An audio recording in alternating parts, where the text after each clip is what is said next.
శ్రీ గురుభ్యో నమ. శ్రీమాత్రే నమ. మా భక్తి టీవీని ప్రోత్సహిస్తున్నటువంటి మా ప్రేక్షకులందరికీ ధన్యవాదాలు తెలియజేస్తూ 1 జూన్ నుంచి 7 జూన్ వరకు గల కాలానికి రాశి ఫలితాలు ఏ విధంగా ఉన్నాయి అనేది తెలియచెప్పుకుందాము. ముందుగా గ్రహస్థితులు. మేషంలో శుక్రాచార్యుల వారు, రవి బుధులు వృషభంలో, గురువుగారు మిథున రాశిలో, చంద్ర కుజులు కర్కాటకంలో, అలాగే సింహంలో కేతువు, ఇక కుంభరాశిలో రాహువు, మీనరాశిలో శనిగారు ఉన్నారు. వారాంతానికి వచ్చేటప్పటికి చంద్రుని యొక్క స్థితి తుల రాశిలోకి వచ్చి ఉన్నది. అలాగే బుధుని యొక్క స్థితి గురువు గారితో కలిసి మిథున రాశిలో సంచరిస్తూ ఉన్నది. ఈ 2 మార్పులు జరుగుతూ ఉండగా గ్రహాల యొక్క దృష్టి ప్రత్యేకంగా చెప్పుకునేది శని గారి యొక్క దృష్టి రవి బుధుల మీద ఉన్నది. ఇది చెప్పదగినటువంటి సూచన. ఆరోగ్య రీత్యా కొత్త మందులు కనుగొనే విధానం ఉంటుంది. అలాగే చర్మానికి సంబంధించిన వ్యాధులు, రక్తానికి సంబంధించిన వ్యాధులు ఎక్కువగా ప్రబలేటటువంటి అవకాశం ఉంటుంది. ప్రజలు చాలా జాగ్రత్తగా ఉండాలి. ఇది నక్షత్రాలతో పని లేదు, అలాగే రాసులతో పని లేదు. ప్రతి వ్యక్తికి ఇలాంటి సమస్య ఉండడానికి అవకాశం ఉంటుంది. ఎవరి జన్మజాతకంలో అయితే మళ్ళీ ఇలాంటి గ్రహస్థితులే ఉంటాయో, శనిగారి దృష్టి రవి బుధుల మీద కానీ, లేదా రవి బుధులతో కలిసినటువంటి శనిగారు కానీ ఇబ్బంది ఉంటుంది అని చెప్పి తెలియజేస్తున్నాను. ఔషధ సేవ అవసరం. అలాగే రాహుకేతువులు ఎప్పుడు కూడా సమసప్తకాలలోనే ఉంటారు.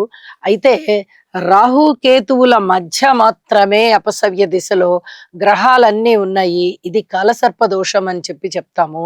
ఇది దేశకాలమాన పరిస్థితులకి కొంత కీడు వాటిల్లో ఈ విధంగా ఉంటుంది.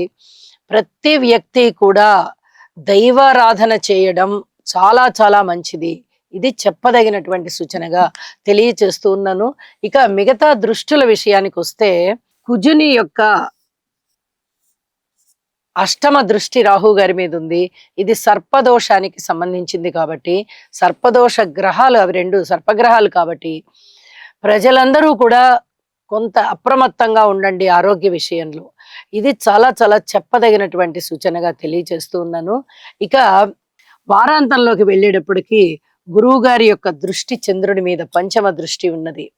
ఇది మానసికంగా మంచి దృఢంగా బలంగా ఉండేటటువంటి దృష్టి కాబట్టి ప్రజలందరూ కూడా మంచి ధైర్య సాహసాలతో ఉంటారు అని చెప్పి తెలియజేయవచ్చు. ఇక రాసుల్లోకి వెళ్దాం. మేషరాశి వారికి 1 జూన్ నుంచి 7 జూన్ వరకు గల ఈ వారం రోజుల కాలానికి 3 గ్రహాల యొక్క ఉన్నతి చాలా మంచి ఫలితాలను ఇస్తూ ఉండగా, ద్వితీయ స్థానంలో రవి బుధుల యొక్క సంచారము కలయికతో కూడి ఉండడం చాలా చాలా అదృష్టంగా తెలియచెప్తూ ఉన్నాను. వారాంతంలో చంద్రుని యొక్క స్థితి చాలా బాగుంది. ఇది చాలా చెప్పదగినటువంటి సూచన. రాశిలో శుక్రాచార్యుల వారు బాగున్నారు, ద్వితీయంలో బుధుడు బాగున్నారు, అలాగే బుధాదిత్య యోగము బాగుంది. ఇక లాభస్థానంలో రాహు బాగున్నారు. అనుకోని విధంగా లాభాలు వస్తాయి. పెట్టుబడులు పెట్టడానికి అనుకూలవంతమైన కాలం అని చెప్పి తెలియచెప్పడం జరుగుతోంది. భార్యాభర్తల మధ్య అన్యోన్యత బాగుంటుంది. ఏదైనా శుభకార్యాలలో ఎక్కువగా పాల్గొని మీరు సమర్థవంతంగా మీ పాత్రని పోషిస్తారు. ఇది కూడా చాలా చెప్పదగినటువంటి సూచన. మీ పేరు ప్రఖ్యాతులు బాగా పెరుగుతాయి. మాట పరపతి బాగా పెరుగుతుంది. కుటుంబం చాలా చాలా బాగుంటుంది. స్థిర చరాస్తుల వృద్ధి కొరకు మీరు చేసేటటువంటి ప్రయత్నాలన్నీ బాగుంటాయి.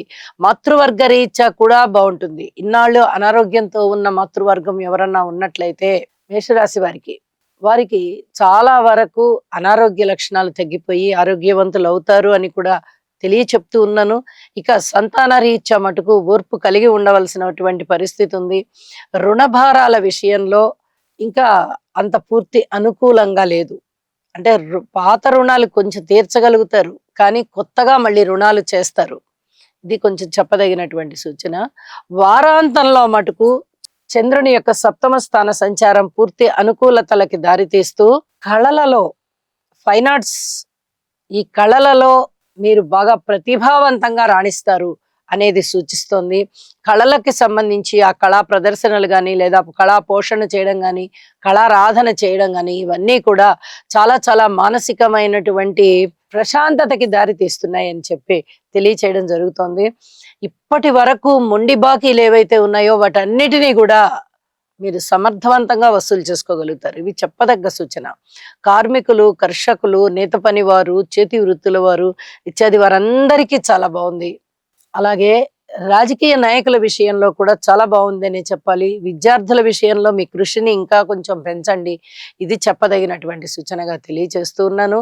స్త్రీల విషయంలో సుబ్రహ్మణ్యేశ్వర స్వామి స్తోత్రాలు చదువుకోవడం చాలా చాలా మంచిది. అలాగే పితృవర్గ విషయంలో మీకు అనుకూలమైనటువంటి సహాయ సహకారాలు ఉంటాయి అని చెప్పి తెలియచేస్తూ ఉన్నాను. వారాంతంలోకి వెళ్ళేటప్పటికీ బుధుని యొక్క స్థితి చాలా బాగుంది. తృతీయ స్థానంలోకి వెళ్ళారు బుధుడు. మానసికమైనటువంటి పట్టుదల పెరుగుతుంది, మంచి కార్య సామర్థ్యం పెరుగుతుంది. ఏదైనా దుఃఖాలు ఉన్నట్టయితే ఆ దుఃఖాన్ని మొత్తం హరించుకోగలుగుతారు. ఇలా అనేక రకాలుగా మీకు మనశ్శాంతి పెరుగుతోంది అని చెప్పి తెలియచేస్తూ ఉన్నాను. అలాగే సప్తమ స్థానంలోకి చంద్ర భగవానుడు వచ్చి కూడా మీకు మానసికమైన దృఢత్వాన్ని ఇస్తున్నారు. గురువుగారి యొక్క దృష్టి కూడా అందుకు చాలా చాలా సహకరిస్తోంది అని చెప్పి తెలియచేస్తూ ఉన్నాను. ఏది ఏమైనా ఈ వారం రోజుల కాలంలోనూ ఆరోగ్యాన్ని సంరక్షించుకోండి. యుద్ధ భయాలు, అనారోగ్య భయాలు ఏర్పడుతూ ఉన్నట్టయితే వాటి నుంచి, ఆ భయాన్ని వదిలి వాటి నుంచి దూరంగా వెళ్ళడానికి మానసికమైన దృఢత్వము ఉండాలి, దైవ బలము కావాలి. కాబట్టి ఈ దైవ బలాన్ని పెంపొందించుకోవడం కోసం స్తోత్ర పారాయణాలు చేయండి. మానసిక దృఢత్వం బలపడడం కోసం యోగా చేయండి. ఇది చాలా చాలా చెప్పదగినటువంటి సూచన అని చెప్పి తెలియజేస్తూ, చాలా వరకు పనులన్నీ అయిపోగొట్టుకుంటారు మేషరాశి వారు. ఇందులో ఒకంత ఆశ్చర్యం అయితే ఏమీ లేదు. గ్రహాల అనుకూలత లేకపోయినా, ఏలినాటి శని జరుగుతూ ఉన్నా, రాహుగారి ప్రభావం బాగుంది కాబట్టి మేషరాశి వారు అధిక ధైర్యంతో ముందరికి వెళ్తున్నారు అని చెప్పి తెలియజేస్తున్నాను. శుభం. రవిగ్రహ అనుకూలత కొరకు జపాకుసుమ సంకాశం కాశ్యపేయం మహాద్యుతిం తమోరిం సర్వపాపఘ్నం ప్రణతోస్మి దివాకరం. ఓం హ్రాం హ్రీం హ్రౌం సహ సూర్యాయ నమః. బుధగ్రహం యొక్క అనుకూలత కొరకు ప్రియంగు కలికాశ్యామం రూపేణ ప్రతిమం బుధం సౌమ్యం సౌమ్య గుణోపేతం తం బుధం ప్రణమామ్యహం. ఓం బ్రాం బ్రీం బ్రౌం సహ బుధాయ నమః.